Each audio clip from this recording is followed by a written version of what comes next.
literally capek nonton film ini. Hey guys, aku di sini mau review film horor Indonesia terbaru berjudul Sorop yang masih tayang di bioskop.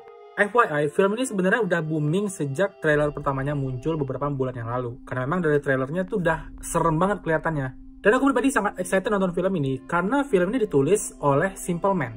Siapa itu Simple Man? Kalau kalian nggak tahu, kalian parah, fix. KKN Desa Penari, Sewu Dino, dua film horor yang terbilang sukses di bioskop Indonesia. Walaupun kita harus tetap turunkan ekspektasi untuk film horor Indonesia, tapi untuk Sorop ini aku punya ekspektasi tambahan. Kalau mungkin aja film ini ada hubungannya dengan universe Simple Man. Dan kalau misalnya kalian nggak tahu, Simple Man ini punya satu universe bernama Trapitulakon, yang artinya 7 keluarga terpandang yang menghamba kepada sang ratu. Dan dari pengabdian mereka itu, mereka akan mendapatkan kekayaan, kekuasaan, kekuatan, tahta, bahkan kekekalan hidup. Dan setiap keluarga ini ada satu pemimpin yang nantinya akan bertemu di setiap pertemuan. Dan setiap keluarga ini memiliki perewangan masing-masing atau ingon-ingon yang dalam bahasa Indonesia itu lebih ke peliharaan. Tahu lah maksudnya apa. Dan universe Trapitulakon ini dimulai dengan film Sewu Dino yang udah tayang di tahun 2022 kalau nggak salah. 2003, sorry. Nah, ekspektasi tambahanku di film Sorop ini adalah menemukan petunjuk yang mungkin berkaitan dengan Trapitulakon. Dan aku menemukan satu, nanti kita bahas di belakang. So, mari kita bahas sedikit tentang film Sorop. Film ini berkisah tentang kakak beradik, Hanif dan Isti, yang ditelepon oleh bude mereka di kampung, dan mendapatkan kabar kalau Pak D mereka, Pak D Khoir, itu sakaratul maut dan susah meninggal. Kata bude, Pak D ini sering melakukan bundir, tapi setiap dinyatakan meninggal dunia, dia hidup lagi. Dan setelah kedatangan Hanif dan Isti, Pak D akhirnya bisa dikebumikan, tapi sayangnya Pak D tidak benar-benar pergi. Karena setiap malam, Hanif dan Isti selalu dipanggil oleh bude. Sinom, Pak D pulang. Dan aku berusaha merinding sebatang badan. Hanif dan Isti harus berusaha keluar dari rumah Pak D karena mereka terkena kutukan di rumah itu. Dikutuk oleh apa, teror kutukannya seperti apa, siapa orang yang ngasih mereka kutukan, silahkan kalian tonton langsung filmnya di bioskop. Aku nggak mau spoiler. Review section.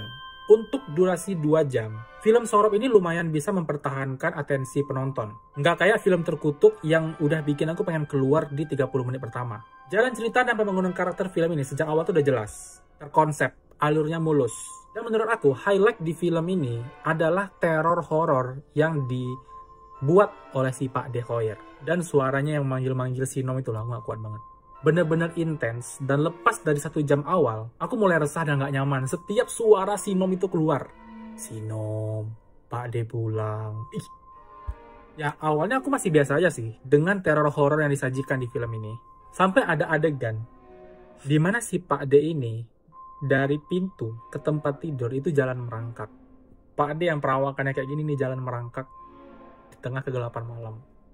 Dan adegan itu langsung bikin aku tutup mata. Dan sejak itu kepala aku tuh mulai dirundung dengan rasa was-was tiap suara Pak D ini muncul. Itu pembangunan cerita dan teror horor di 1 jam pertama sebelum klimaks. Tapi memasuki klimaks, saat villain utama di-spill, semuanya jadi ambiar, bablas, karena ketegangannya terasa dipaksakan. Apalagi dengan konsep kejar-kejaran ala si Kopoi, tapi pelakunya adalah hantu. Aku personally nggak merasakan lagi ketegangan itu.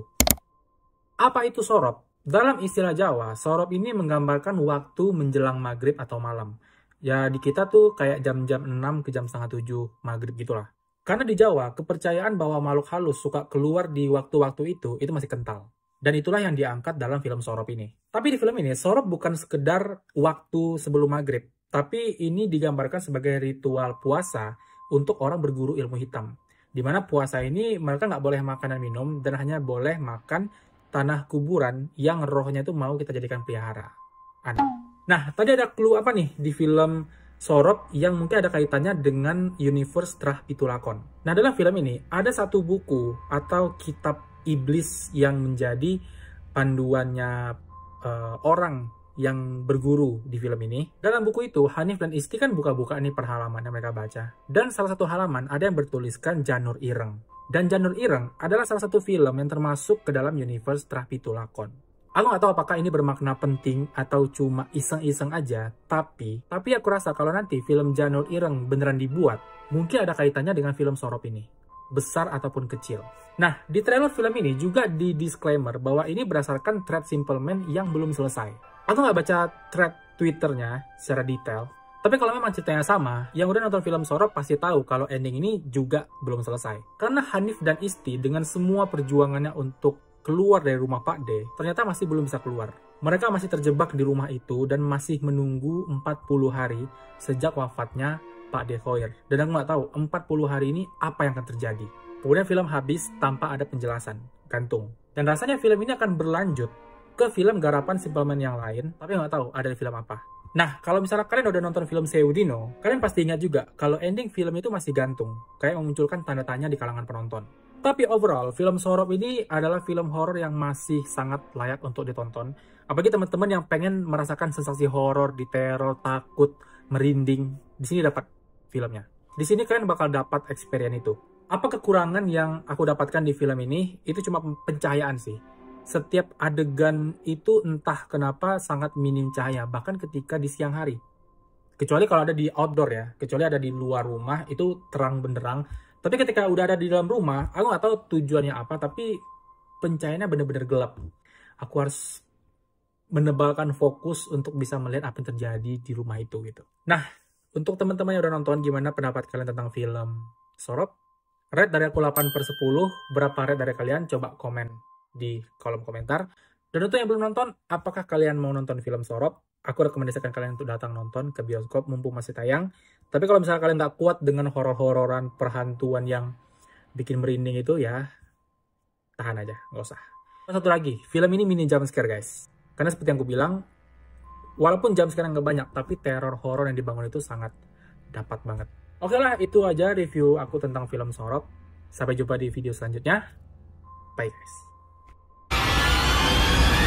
Kata Bude, Pak D ini selalu kata Bude, Pak. So, untuk yang udah nonton, apakah film apa yang